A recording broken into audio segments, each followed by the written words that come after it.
in the same posture, shift your gaze towards your third eye, your visualization to Swamiji, and the bandha to the Mula bandha. Don't forget to internally chant the japa Sadashivoham. Visualize it rotating around your throat in a circular motion like a prayer wheel. Dopagadali samputakare korvali bhuparidare.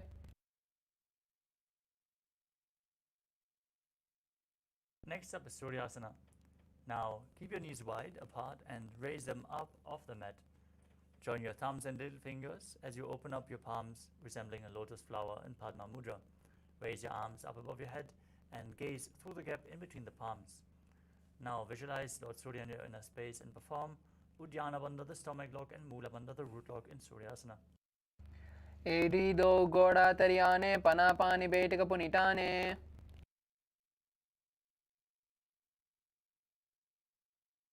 Next up is Mandukasana.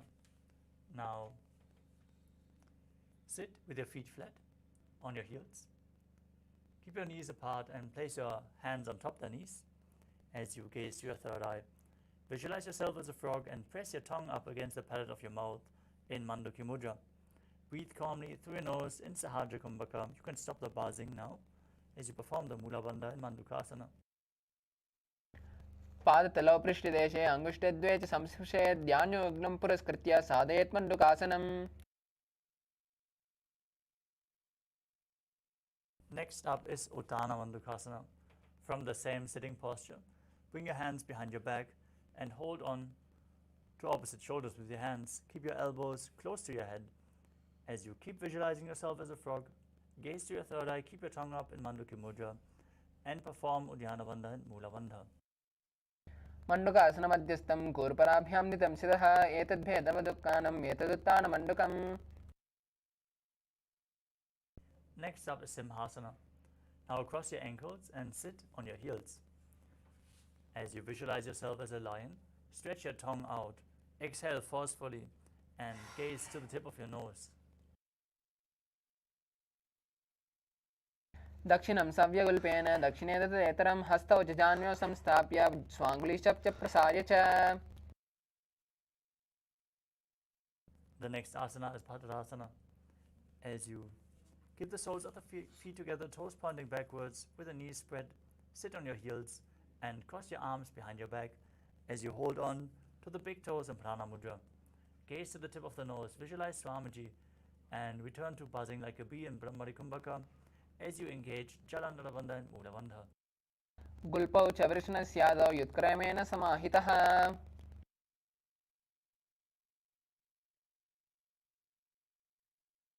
Next up is Kaka Bhushandi Asana. Now squat with your feet flat and keep your knees raised off the ground. Bring your arms in and around the raised knees and interlock your fingers behind your back if you can. Otherwise, reach as far as you can behind your back. Now gaze to your nose and visualize yourself as a crow. प्रथमे वेश उकृताने द्वौ हातपगम्बी च आने.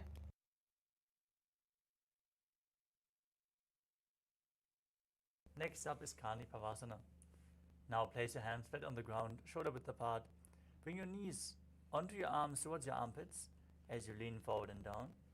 Find balance and lift your feet off the mat. Balance on your arms.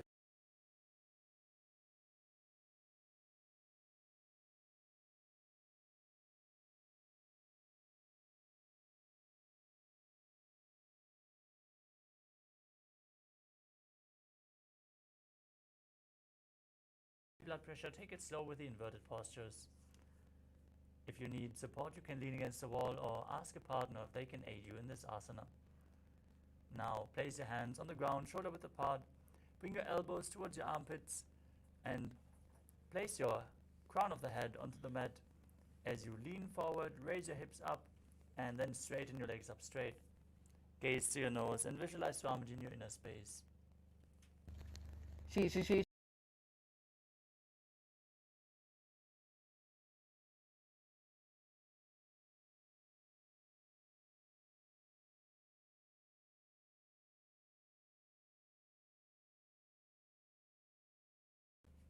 Twisting your body to one side.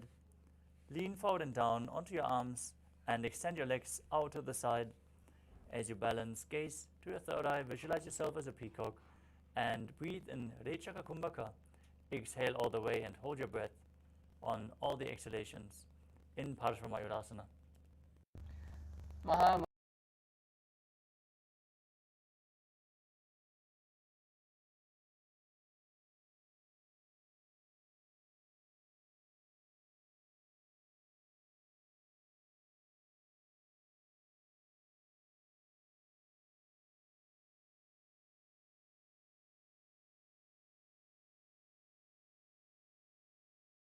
Flat on the ground, shoulder width apart, step both feet back into the plank position, Tadasana. As you step one foot outside the respective shoulder, in between the hands, gaze up to your third eye, visualize yourself as Lord Kala Bhairava in Bhairaganathasana. आसन को गुण पीति जाई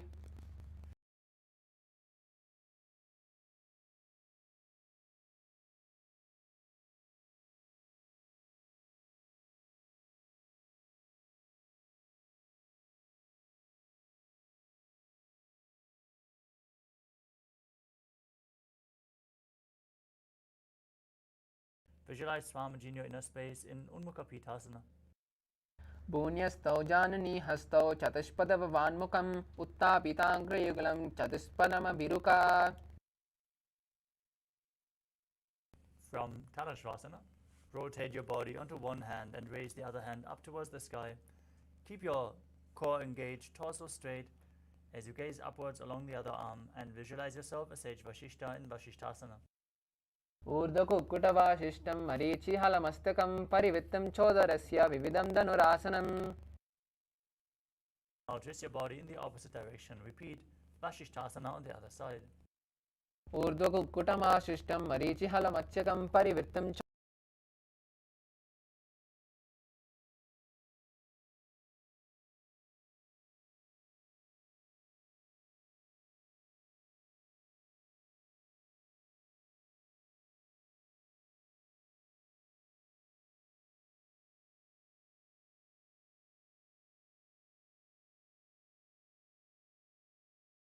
दो करा की ube हथेली कोरवाली मेले भेरी. Next up is Paschimottanasana. With the legs extended forward, lean forward from the waist and hold onto the big toes in Prana Mudra, index and middle fingers. Now visualize Swamiji in your inner space.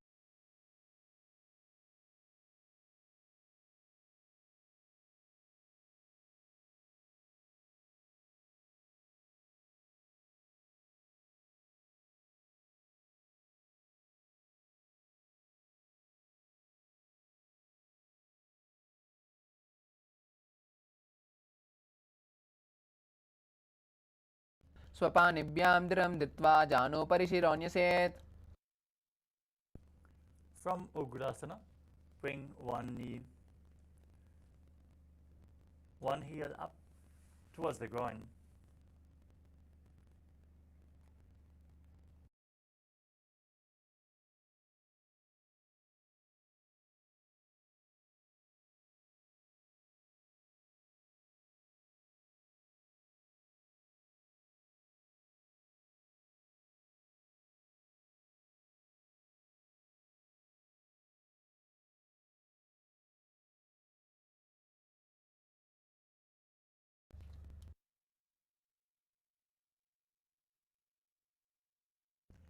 From Marichyasana, drop the knee down to the side. Keep the heel at the perineum as you lean forward and down. Hold onto the front foot with both hands. Gaze to your nose. Visualize Swamiji in your inner space.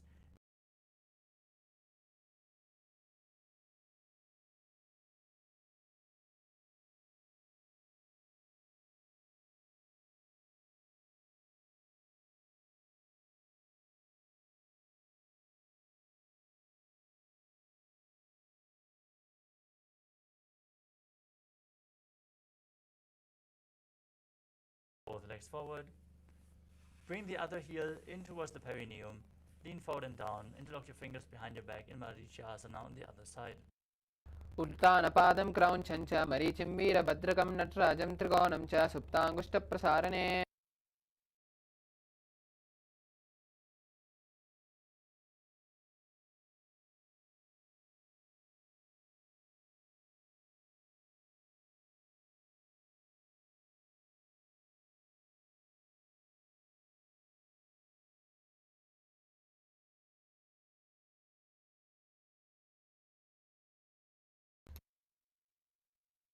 Next up is Padmasana 2. As you keep the soles of the feet together, with the heels close to your perineum, hold the feet firmly with both hands, push the knees down towards the ground. As you gaze to your third eye, visualize Swamiji in your inner space and perform the Mula Bandha.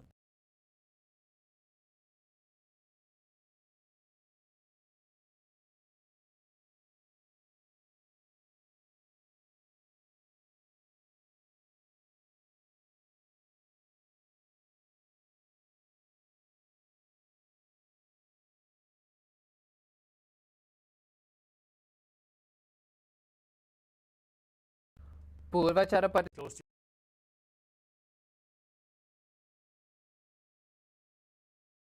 से लिलाट पगतल्या उपरदा से your forehead and your hands down on the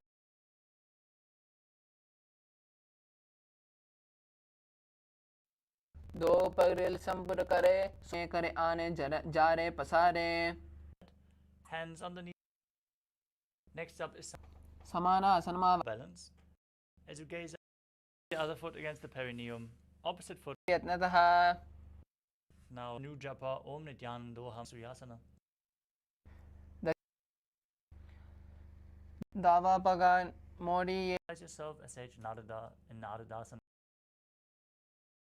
अंगुष्ठन्तो गृहीत्यं मत्सपीठकम् Visualize yourself as Rishikana Suya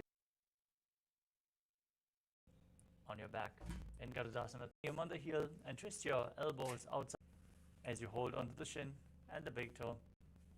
As you raise the other foot from Matsyendasana, extend your arm forward and down front foot. Place the other hand. कन्दनास्त्रम् Now place the back hand on the ground behind you. Twist your body even further as you. Now place your feet onto opposite thighs. आसनं द्विविधं प्रोक्तं पद्मं वज्रासनं तथा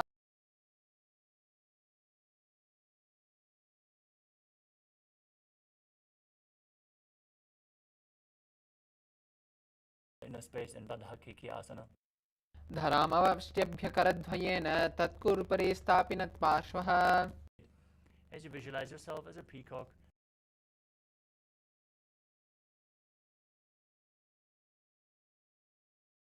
visualize yourself as a crocodile as you perform the Mula Bandha in Makarasana. अध्याससे ते हृदयं निधाय भूमौ च पादौ च प्रसार्यमाणो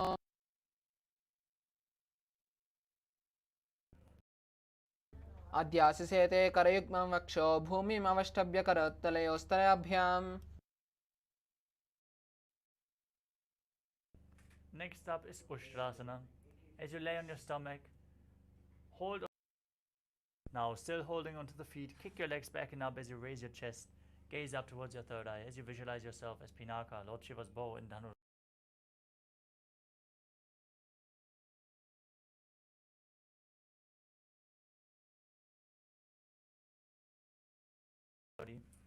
Gaze to your third eye, visualize Swamiji and internally chant the new japa Om Nithyananda Paramashivoham in Bhagasana.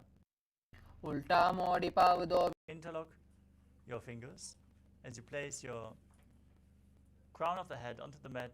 Hold your head with your hands and walk your feet forward, raising your hips.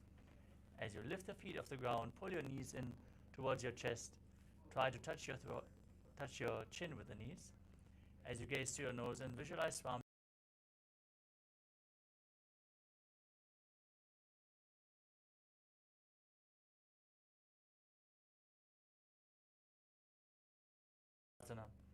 Be straight and stable as you gaze to your nose and visualize Swamiji in your inner space.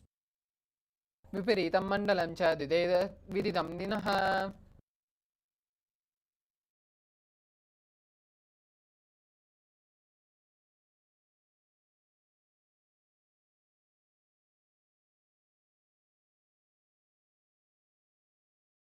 Rapid exhalation without inhaling.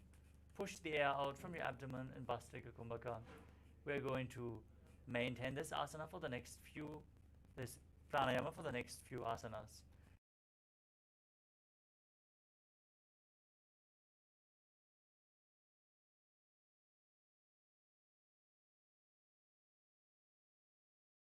हरज आने गोड़ा तरे calms की ताने. Up is Parighasana. Now keep your legs extended forward.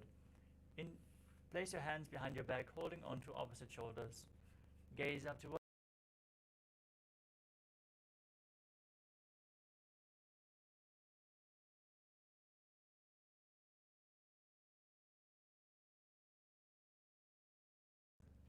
Raise at a 45-degree angle. Extend your arms forward, parallel to the ground. As you gaze to your third eye, visualize yourself as a boat and keep rapidly exhaling in Vastrika Kumbhaka in Naukasana.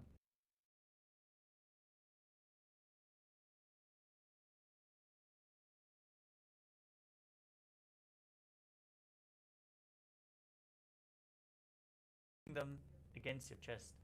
As you gaze to your nose, visualize yourself as Lord Rudra in Rudrasana. पगतली संपुट करे हाथस्य पगा ऊंचा पगा की.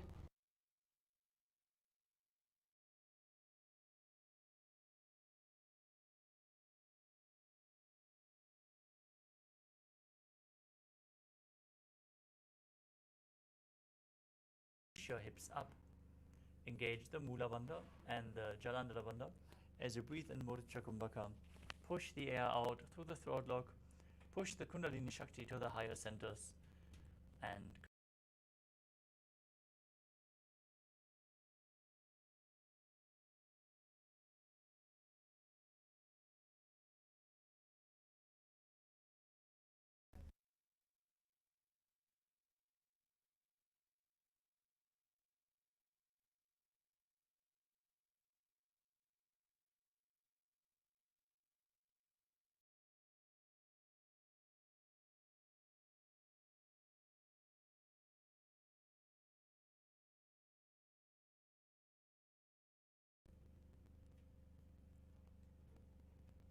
perform the Shakti Chalan Mudra as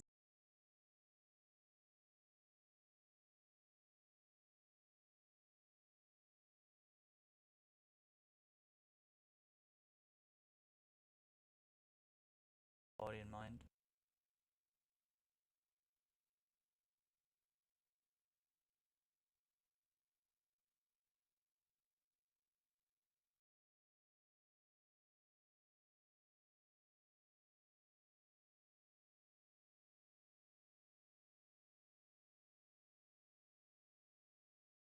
Nithyananda Paramashivoham in Shivasana. आतशवासनम् उत्तानं शववद्भूमौ.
Now, everyone, slowly return to your physical body.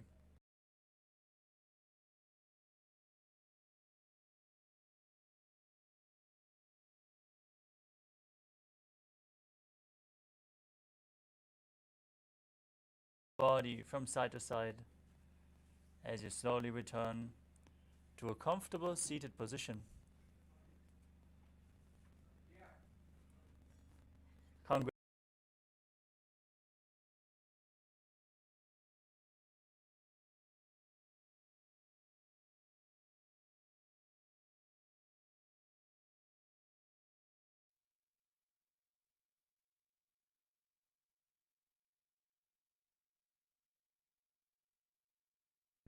We are now going to have the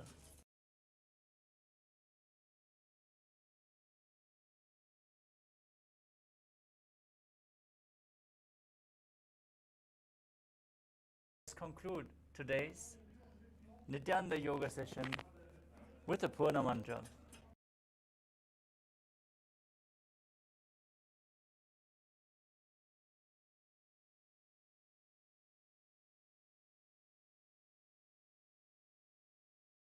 Deep breath. Visualize Swamiji in your inner space as we chant the Purna mantra. Om Purnamada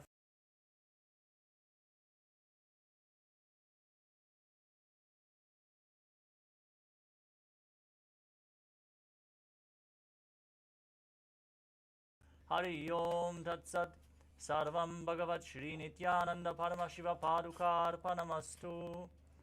Om Nithyanandam.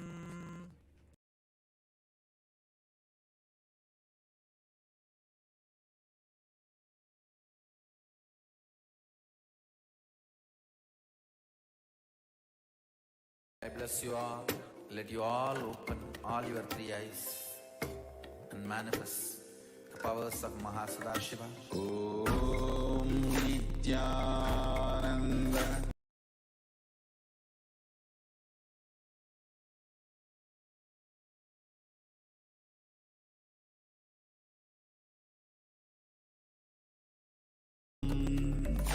Om Nithyananda. Paramashivoham. Om Nithyananda.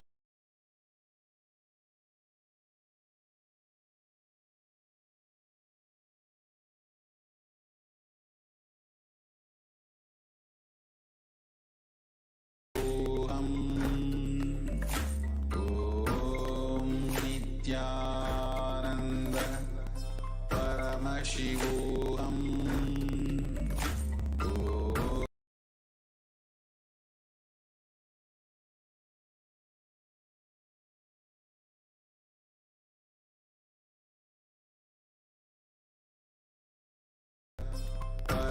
Paramashivoham. Om Nithyananda. Paramashivoham.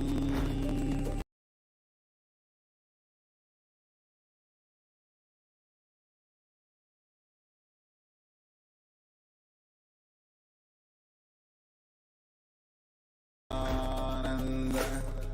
Paramashivoham. Om Nithyananda. Paramashivoham.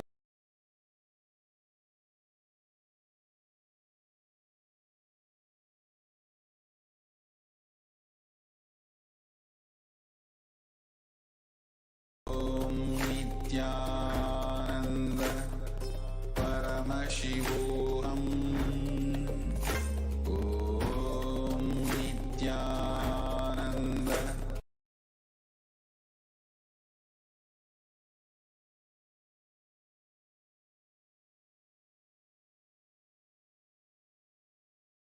Om Nithyananda.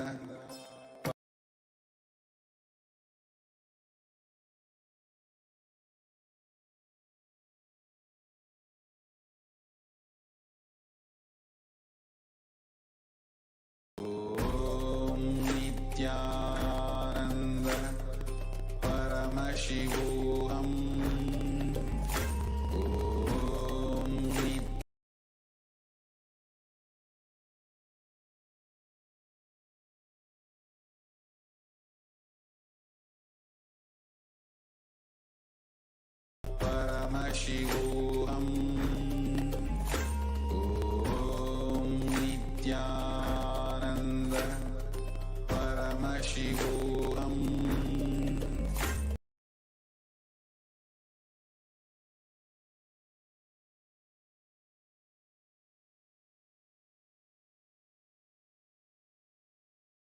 Ananda Paramashivoham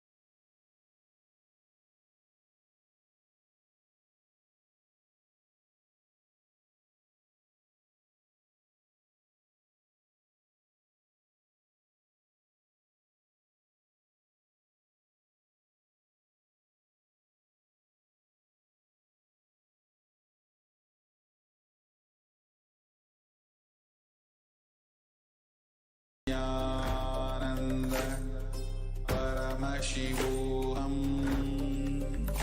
Om Nithyananda Paramashivoham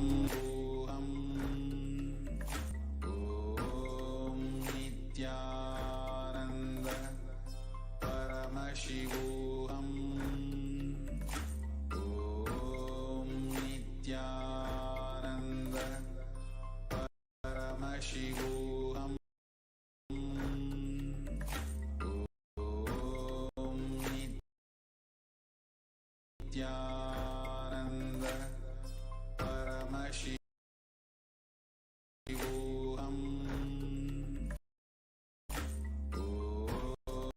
Om Nithyananda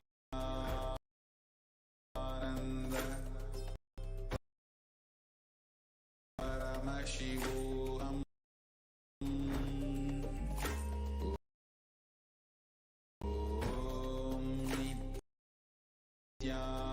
Nithyananda Paramashivoham Om Nithyananda Paramashivoham Om Nithyananda Paramashivoham Om Nithyananda Paramashivoham Om Nithyananda Paramashivoham Om